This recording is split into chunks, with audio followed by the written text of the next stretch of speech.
Today we're making Christopsomo. 150 ml very warm water, 10 grams yeast, 100 grams sugar, and 100 grams flour with a strong protein. Now mix them all up and leave the yeast to working. 600 grams strong flour, 5 grams salt, 5 grams maglepi, and the zest from 2 Greek oranges. 100 grams aniseed whole. Crush him up, put him inside of him, mix him good. Now pour all of him with the yeast. 300 ml orange juice, 50 ml Greek olive oil. Put him in the mixer and mix him up. Keep going till he's not touched the side.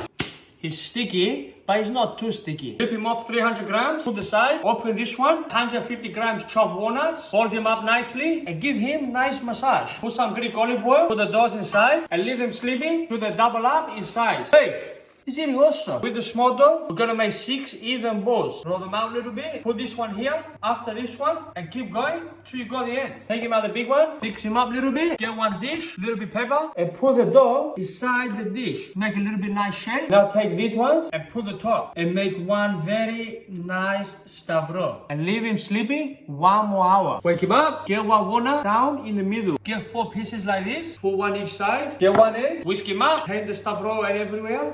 160 degrees Celsius, 30 minutes. Once he's got a nice color, turn him down 140 degrees until it's finished. Take him out and leave him resting couple hours. Cover up, have a look inside. It's bloody beautiful, mate.